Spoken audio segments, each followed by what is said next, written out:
Hello, everyone. Welcome. Today we're here with Fred Copestake. He's an international sales trainer and he will be talking to us about ethical selling. Fred, welcome. And can you give us a short introduction to yourself, what you do, and what you're going to talk about today? Oh, yeah. So my name is Fred Copestake. I am founder of Brindis, which is a sales training consultancy. Over the last 25 years, I've traveled around the world 14 times, worked in 38 different countries, and trained over 10,000 salespeople, which is it's a real honor, a privilege to do that sort of thing. And it also has given me insights into the challenges which I see salespeople face. That led me 5 years ago now to write my first book, which is Selling Through Partnering Skills, about how we can be more collaborative. Is that really I was seeing as the key to overcoming many of those challenges? Uh, so that came out in 2020. Right, okay, same as something else. um, and Look, it didn't make what I've written about or what I concentrate on any less relevant. I would say, makes it more so that we need to be more collaborative than ever. But, I was sat there, I was in lockdown, I watched all of Netflix, got to the end of Tiger King. Remember Tiger King? Oh, God. And I thought, really? Well, there must be something better I can do. And so I looked at these changes that were happening, and I wrote second book, which was hybrid selling, about the changes that are happening, that are occurring, and how we can deal with them. And again, that went to a bestseller, which I was really happy with. But look, I'm constantly looking at, where is sales moving to? What do we need to keep on top of to make sure we're ahead of the game, competitive advantage? I realized it's all about this ethical selling approach. So that's why again got my writing pad out. Wrote that. That came out this time last year, so it's fairly new in the grand scheme of things. And yeah, that's where I've been doing quite a lot of work, focusing on talking about that and promoting it well. Nice. Can you share a little bit about the story behind the hat? Because I think that that's pretty cool and I think a lot of our listeners will love it. This here behind me, the orange hat. Yeah, it's turned into something which has become a bit of a thing that I use on LinkedIn more than anything. Every week, I will do an orange hat thinking post. And now it's a silly selfie of me wearing the orange hat. But the thinking, the post, if you see that post, there should be some good quality stuff in there. And it's based on, well, the very original time I did it was that I'd been talking about De Bono's six thinking hats, these different ways in which we think. So if you don't know the model, look up De Bono's thinking hats. It's really cool. Orange isn't one of them, so I just invented that he'd forgotten it or something. I can't even remember, and put my orange hat on and did this. So it's become that, and it's just become a bit of a theme, bit of a kind of thing. And when I'm lucky, I still travel a lot with work, so I take it and take photos of myself on the plane wearing it, and places where I should be doing something a little bit more constructive. But how? Makes sense. Makes sense. I think that's pretty cool. Thanks for sharing that. Do you want to introduce the ethical selling model as in the framework first before we jump into the questions? Because I think that that would just would give people an overview, basically what each letter of the word ethical in this case stands for. Because I think that Yeah, that of will course. just lay the ground very well for the questions that we have. Totally. So I'm trying to do this as fast as I can. So let's think ethical selling. The simplest way to think about this is we are looking for win, win, win. Okay. Lots of people talk about win win. It's been a long thing in sales, customers and our own company. We need to look at our own conscience as well and the way in which we sell. Are we comfortable and happy that we've done this in a way which is decent and we can be proud of ourselves? People might think that this is not something to do, and I call this the Goldilocks dilemma. Remember Goldilocks and the Three Bears? Yeah, where she goes in and the porridge is too hot or too cold. In ethical selling, people say it's too hard or too soft. Too hard, too many changes, too difficult. I've got to learn new skills. I've got to adapt all this stuff I've learnt in the past. Okay, that's not true. Yeah, ethical selling sits alongside most things people are doing already. Too soft. Oh, I'm going to be a pushover. I'm going to be passive. I'm not going to make any money. They'll see my margins. Yeah. Again, no, that is not true. Good salespeople need to have strong conversations. So those things are false. Yeah, absolutely. We can use ethical selling to be a robust, challenging, and very professional salesperson, the kind that customers want to talk to. So the model, the ethical model, ETHICAL, can't spell. It just helps us to take some of the principles and thinking which we can get lost in. What I found is people talking about ethical selling, they go off up into the clouds. That doesn't help us as salespeople. We need tactical, practical things that we can do. And so that's what this does. So the E stands for empathetic communication. Empathy, put ourselves in someone else's shoes. Yeah. Ask questions, listen to their answer, understand what they're saying, think how things might affect them. T is transparency and integrity. Be open, be honest, share stuff that we might think doesn't make sense to, but actually it does because that's a trust builder. And it's where we need to operate now. It's why people would want to talk to you because you're the right kind of person. H is holistic value creation. So this is understanding what value is. And the simple way to think about this is that the customer defines it. It is like beauty, it is in the eye of the beholder. So we've got to work out what are our ways in which we go about understanding what customers really care about, what's valuable, how can we make a difference for them. Uh, which takes us on to I, and this is informed decision making. Again, it's about giving the right information, sharing things that people need to make a decision, which is one that we have not put them under pressure to make.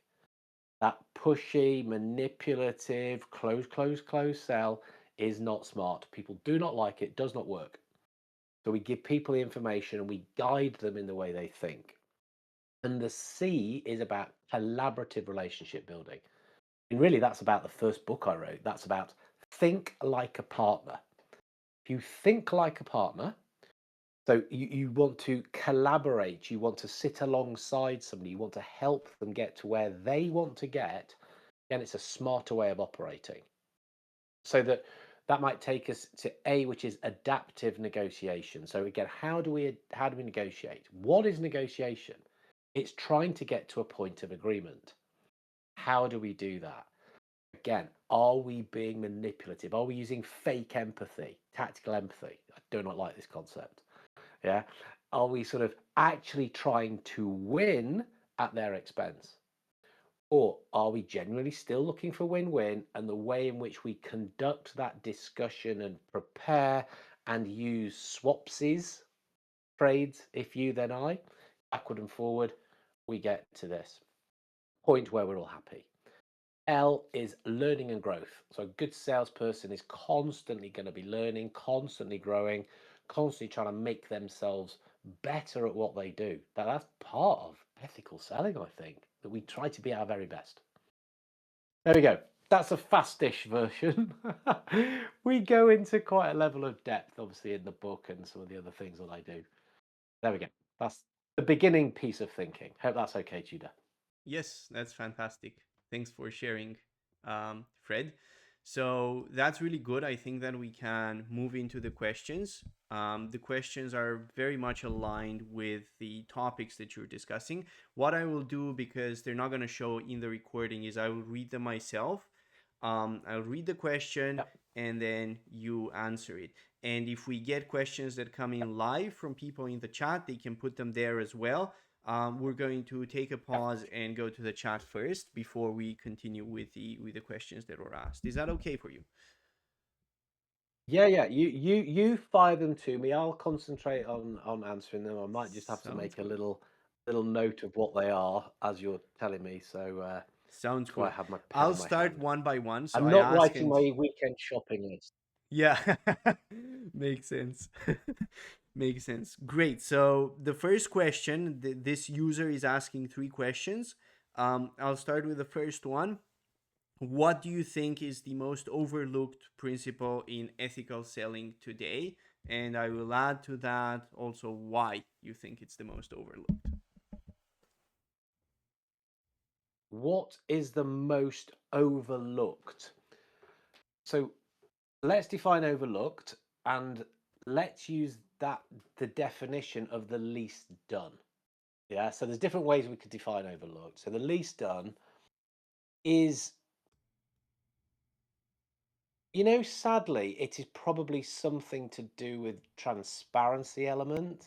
So being truly open and truly honest. And, if you're not the right person, if you're not the right solution, saying so and being clear about that.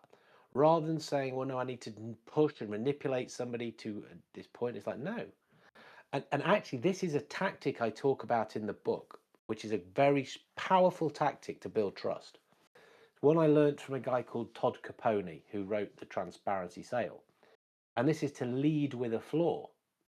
Very early, say, if this is the most important thing to you, we might not be the best solution for you. We're not. I know we're not. Go somewhere else. However, if this, and this is more important, then absolutely this is why we should be talking and we should spend some time together. So yeah, I'll talk about that. Makes sense. I mean, I think it's interesting that it's still transparency. I mean, back in the day when sales trainers were training people more directly to be manipulative, it was obvious, right? That's how the training was. That's what they learned.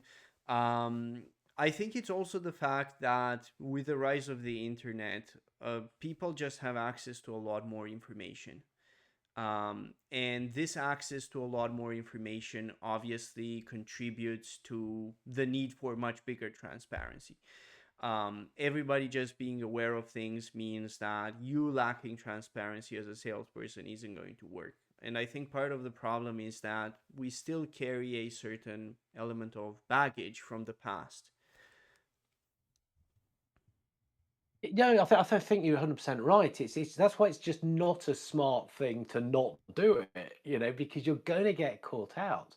Customers know more than ever now. Yeah? They might know more about your product than you do because they've done research quite often. But they also know about the competitors. They know what's going on there. There is no shortage of information. So you're probably going to get caught out. But for many, it's just a counterintuitive thing. It's like, but no, I've got to say how great we are. I've really got to show and present and kind of big up everything I'm doing. It just feels though that's not what a salesperson does.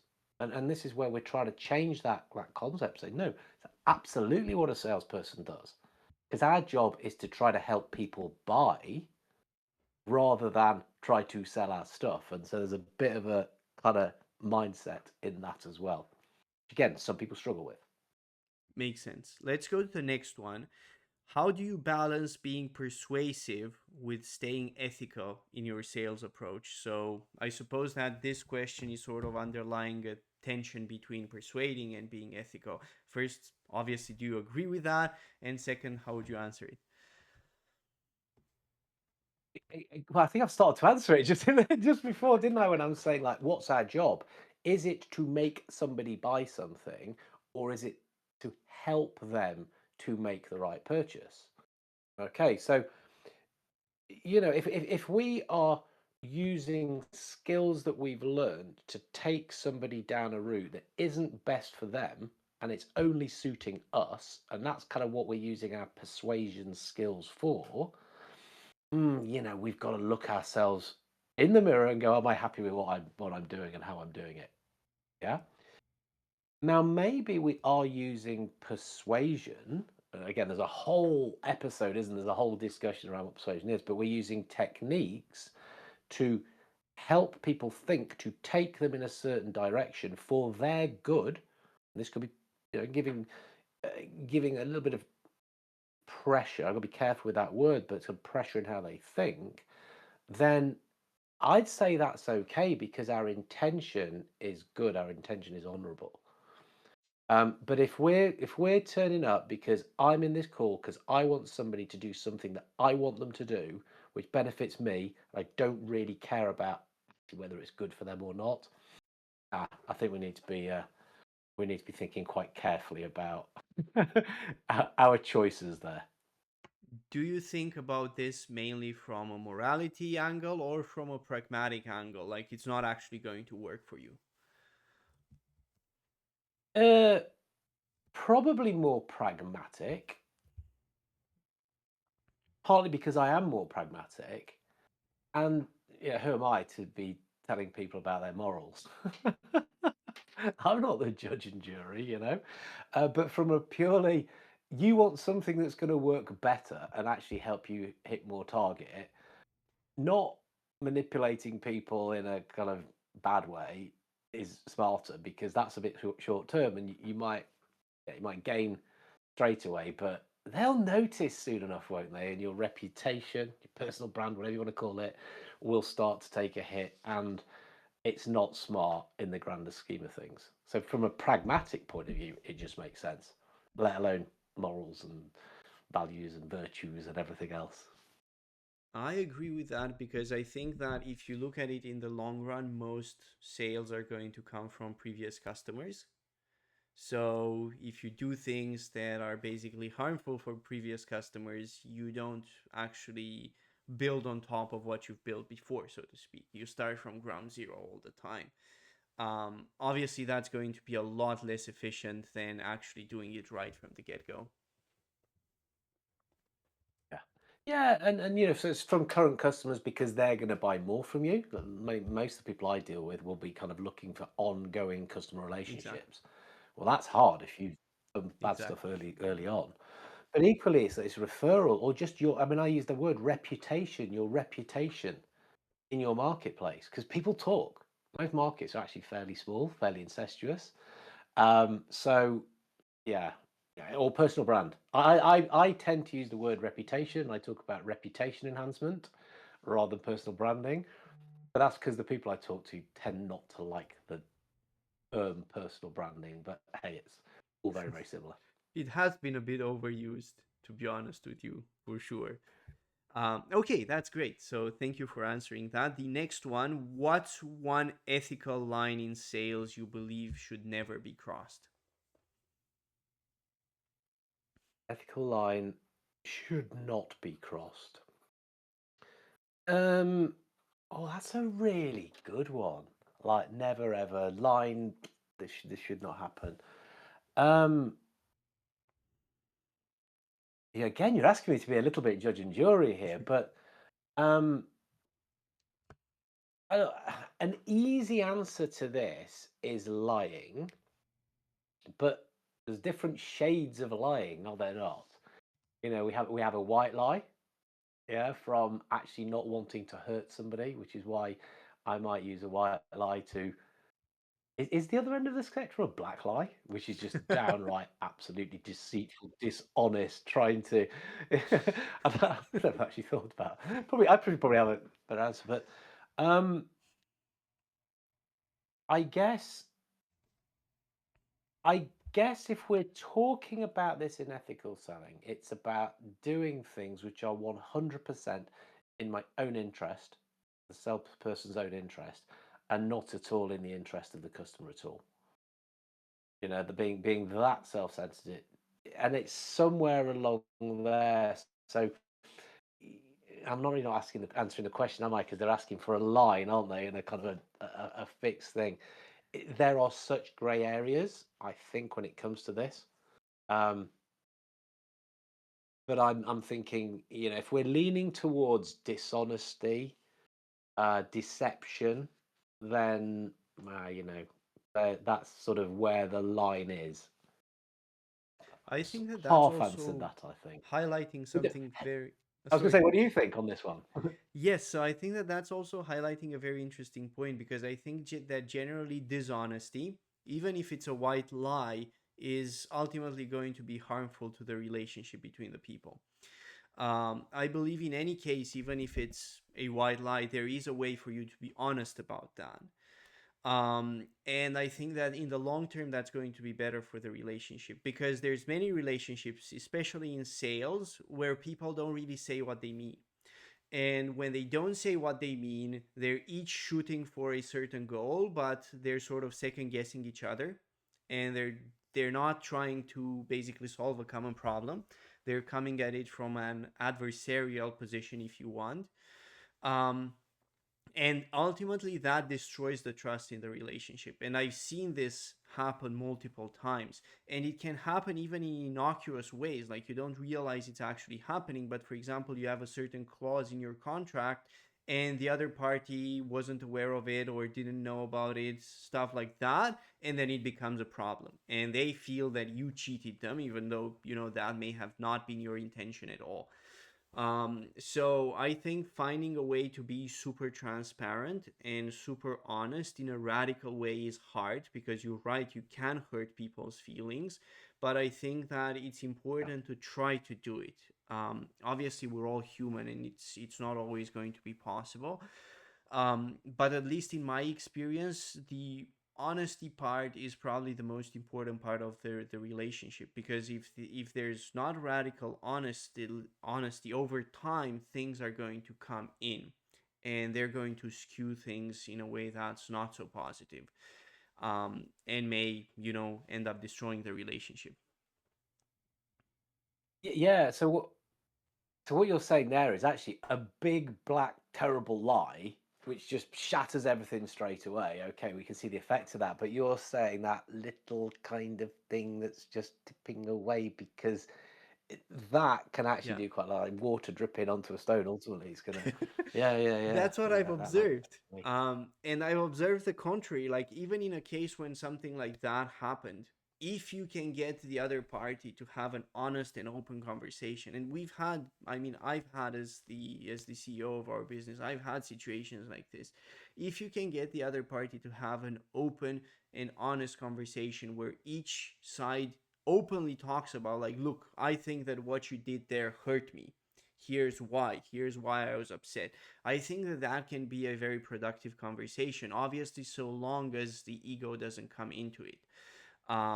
And both parties are aware that they're trying to solve some common problem. I think that that can build a relationship and make it stronger, and I've seen that happen in the past. But I do agree that it's challenging and it does consume a lot of emotional resources, both from yourself and obviously from the other party. Yeah, no, it's interesting. So in that first book, so PQ, partnering skills, is what sits at the core of that. Yeah. It's like the lesser known cousin of IQ and EQ, PQ. I came across this and I thought, Nice. this is awesome, this stuff. Every sale should have this baked into it. And so the six elements include trust, include future orientation, include interdependence. Your success is my success. And in the original version, because this stuff has been validated, verified, so researched by a guy called Steve Dent, he talks about self-disclosure and feedback. Now, I translate that into transparency now. But when you look at those actual words, self-disclosure, it's like giving Yeah. information about myself and about what I'm doing and how I'm thinking, but equally feeding back to the customer, saying, "Hey, look, come on, you, you said you were going to work in this way. You're not doing that. That's going to Yes. erode. That's going to sort of take away from the trust." So yeah, That's the other if side we of get it. this stuff right, it has such a positive effect.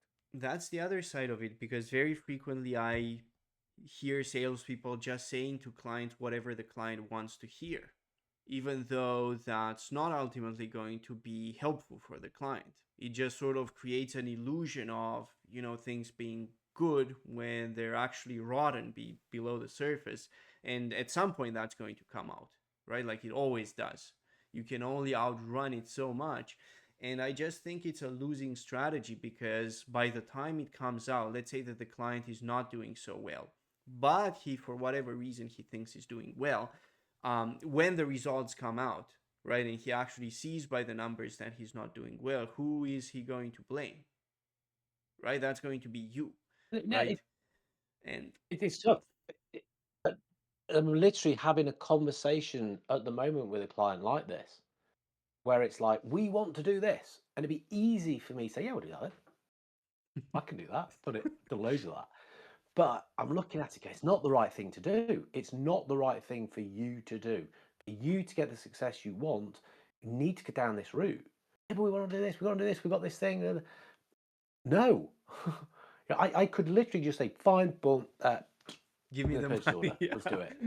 But I want them to do right. And you know what? I might not even be found out. I could just do that, take the money, they've done it. Yeah, awesome. But they could have done so much better. And I've got to have the conversation. And it's a strong conversation. You know, we're saying no, basically. Um, it's hard. It is hard. It does. And you said the emotional energy that it takes. Yeah. Yeah, they have to invest that. Yes, yes. I mean, I agree for sure. And you're right, it is draining. And I think that that is a skill in terms of honesty that, like, a lot of people aspire to honesty, but a lot of people just struggle with it for the reasons that you said. They just don't want to go through the discomfort of, facing tough situations and actually doing the right thing. And a lot of people secretly know that that's what they're doing, but it's like they're so afraid of the emotional discomfort of, saying no to the client, for example, that they don't go through the process, or they start going through it too late. And by that time, it's much harder to change things. Yeah. So I don't know. We don't seem to use this as much, but certainly some years ago there was this expression: "The customer's always right. Yeah. Customer's king." No, they're not. The customer's quite often wrong.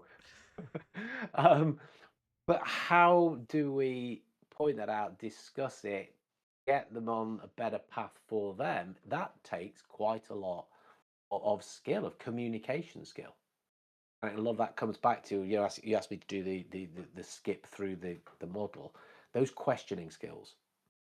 That's a more elegant way. So if we go practical on this, rather than going, no, Tudor, you're wrong, mate. That's a terrible idea. I agree. How on earth did you come up with that? Yeah, it's like, okay, interesting. If a British person says interesting, be very careful because it can mean different things. It could mean I could not be more interested if I tried. It could mean you're wrong. It could actually mean I'm interested as well. But if we use the word interesting, let's just explore some angles on this. Let me ask you some questions to make sure we are thinking about this properly and use questions to help somebody make sense of things and to open their mind. That's a smarter way to do this. That domination, that ability to understand how questions work, how you can use them to help people think so that they can start to see stuff for themselves. That's a better way than just saying, nah, terrible idea. I like that. And I mean, I first sort of read about that, I think, in Socratic Selling. I don't know if you've read the book.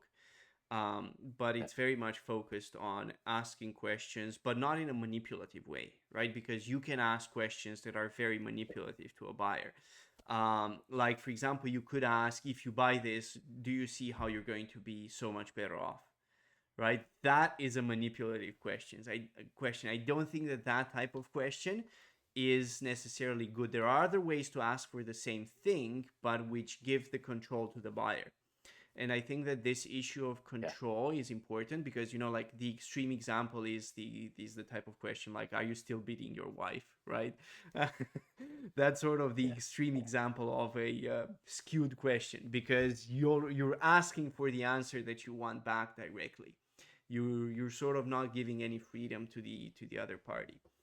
And I think that that yeah. use of questions is unethical. But what I really liked about the book Socratic Selling was the fact that it showed you how to use questions ethically. And it also covered some of the aspects that you covered about negotiation being about trading, which I think is pretty cool. So we're discussing techniques that are 2,000 years old. Join, Exactly. join our Ask Me Anything session where we will be sharing things which have been around for a couple of millennia. True though. That's it. Okay, next question. So we're moving to a new person now, Giorgio. He's asking, in your sales calls, do you always try to have people say yes right in the call? Do we always try and people say yes? Um,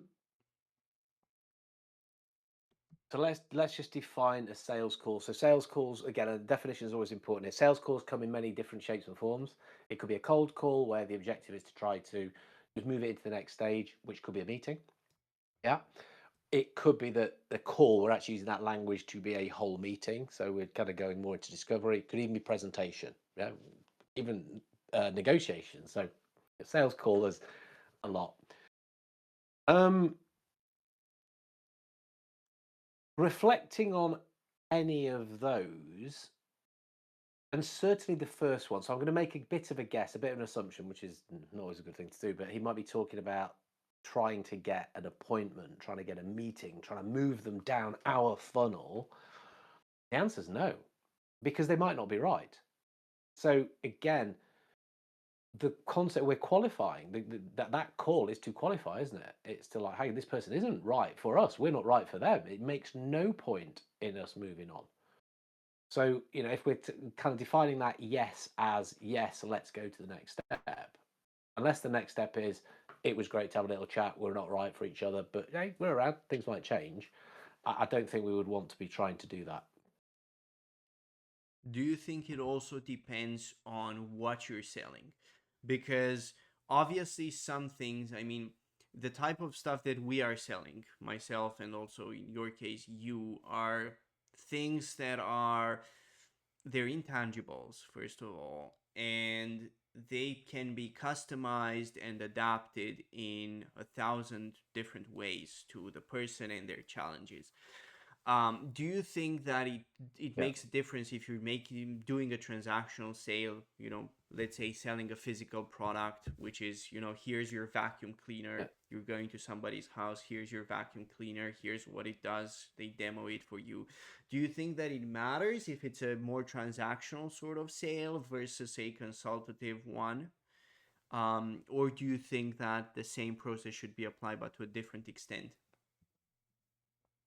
Yeah, I mean, it probably matters more in B2B, again, because of the relationship element. It might be a longer sales cycle. So when we talk about a complex sale in B2B, Yeah, longer sales cycle, more people involved, and the thing we're selling is more sophisticated. It's got more yeah. moving parts to it, if you like, more elements in the solution.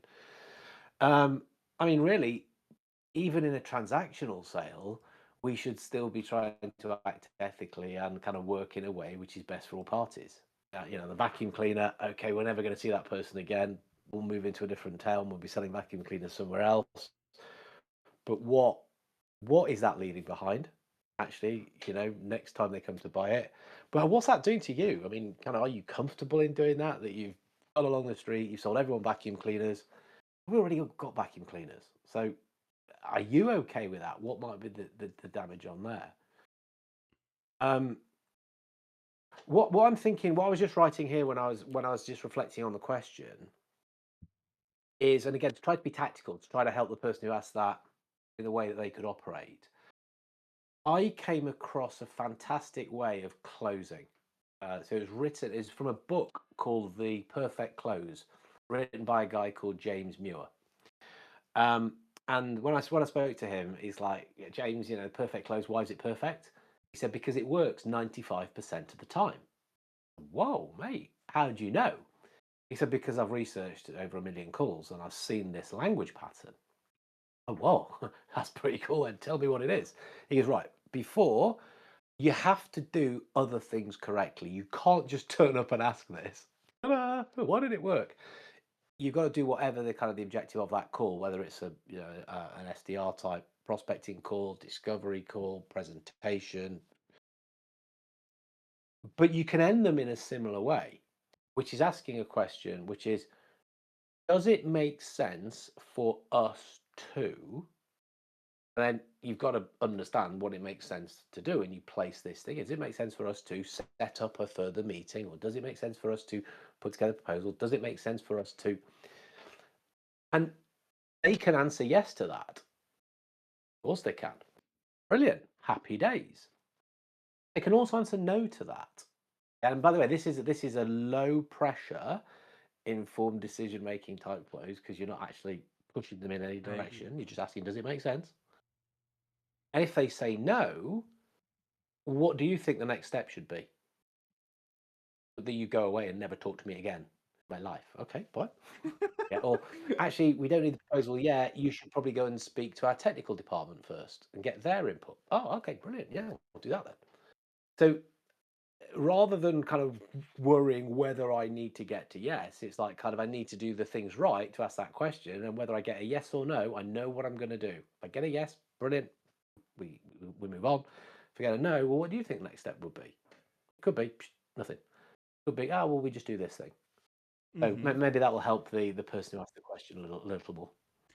I will add this, but and I've learned this actually from dating, but sometimes you know that the other person is going to say yes before you ask, right? Because the relationship is in a sort of stage where you feel already what they're going to do. And I had the same experience in selling as well. You can do discovery so good that the other person is basically already sold, and you can feel that. um and sometimes they will ask you, okay, so what do we do next, right? Like if you don't do anything, because they are already sold.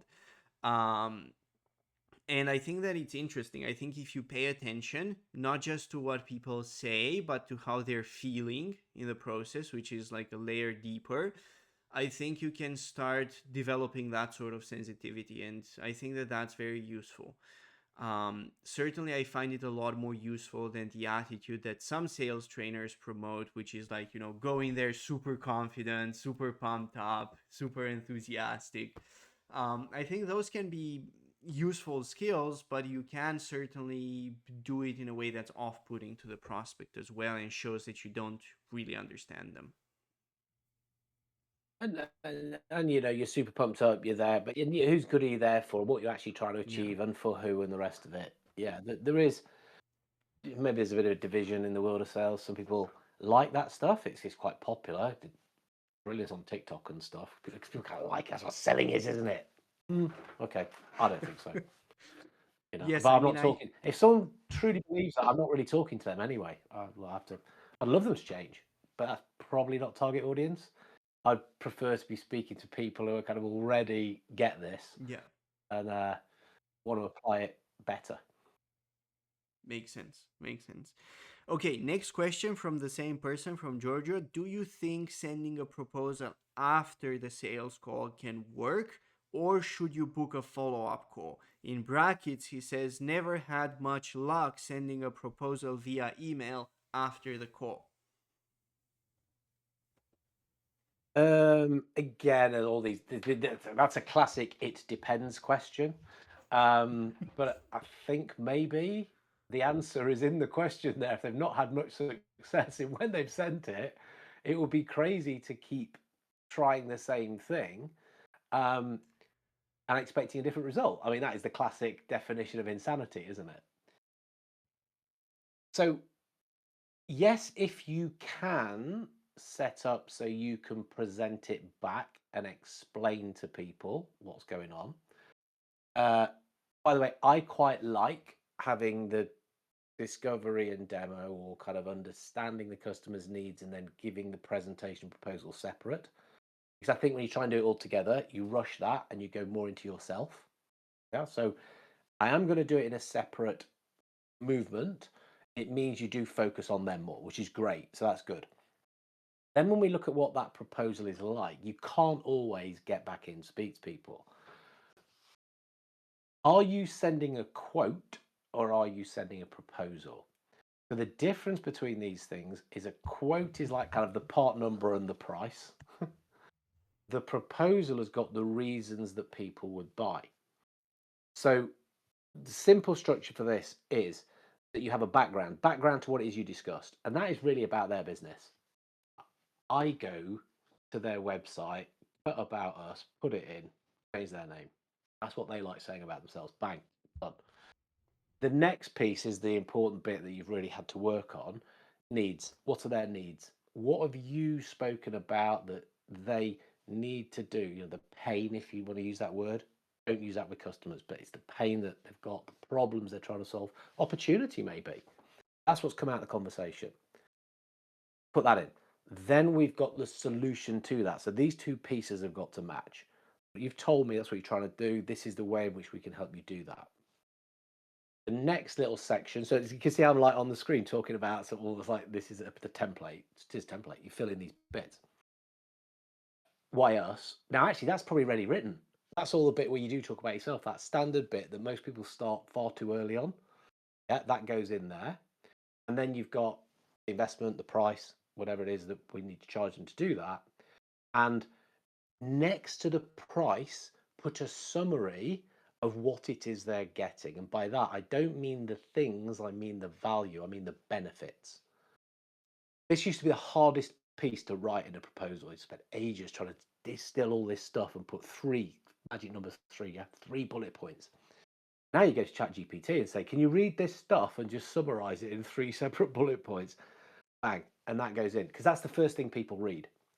So rather than, I know I kind of dodged the question, let's try and turn it into something that's a bit more usable.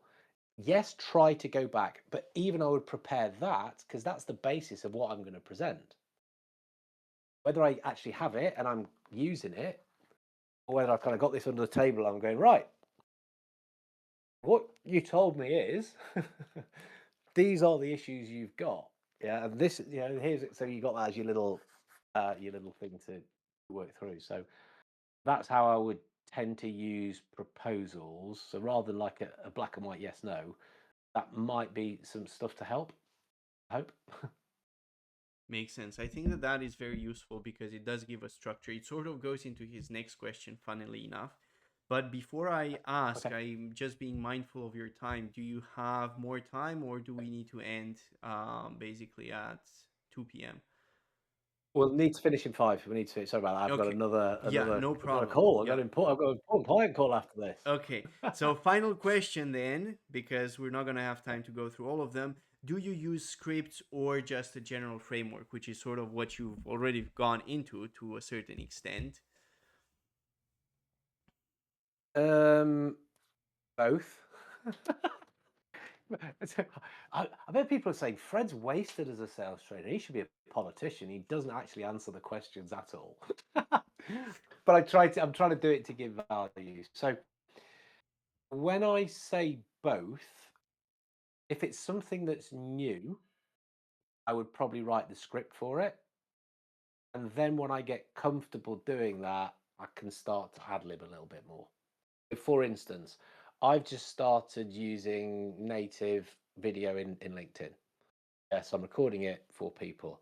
I've got a script for it at the moment because I've only done half a dozen of these. So actually, the last one I did, I heard myself make a bit of a change off the script to make it flow a little bit. So when I say both, I start with it and then sort of move into right now I'm comfortable with it. I can flow a little bit more. Um, that's why I said both. Yeah. If I'm doing a presentation, I will script the first thing I'm saying, so I don't have to worry about it. So boom. And if I'm doing a kind of a meeting, a discovery call, again, the value proposition, the piece, the attention grabber that's moving us in, again, that might be written. Then we go into structures, but it's structures around how to do the rest of the stuff. Makes That's sense. that's why it's both, and it was a Makes sense. I mean, thank you yeah. for clarifying in terms of the answer. And thank you for your time today, Fred. I mean, this has been enlightening. I'm sorry we didn't manage to go through all of the questions, maybe if it wasn't for the technical issues, but hopefully next time we will get better. Yeah, yeah. Well, look, if there's a load more questions and we think we need to do this again, now that we've got the logins sorted and Yeah, we know what buttons to press, we can be in and we can be doing these straight away. So I'll be very happy to pick up where we left off because obviously I love this stuff. I want to share as much as possible and kind of give those answers so that people can take stuff and do it. So hey, if you're up for it, I'm up for it. We makes can sense. I continue. mean, Part two, probably it would be after New return. Year's, after New Year's, because we're fully booked until then. Oh, brilliant! No, good, good, good, good, good, good. But yeah, no, I'm more than up for that. Let's do it. Awesome. Thank you then once again, Fred. I mean, this has been very enlightening. I enjoyed the conversation a lot. I enjoyed your answers. I enjoyed your thinking a lot. So thank you for being here. Hey, I like your answers. Did you see me write them down? You'll hear me. You'll hear me use those next time. Thank you. Thank you. You're very kind. That's a pleasure, mate. No, thank you very much. And look, people are watching this and listening out for things. If you can't wait for the answer for something, reach out to me. Yeah, reach out, ask me the question. I can get it to you fairly fast. But Yes. otherwise, yeah, we'll talk again, Judah. Yes, that's awesome. Thank you, Fred. If there's anything that you'd like to share from your side, for our listeners, I've already posted your LinkedIn. They've seen your LinkedIn. They've probably connected with you, some of them. If there's anything else, feel free to share. Um,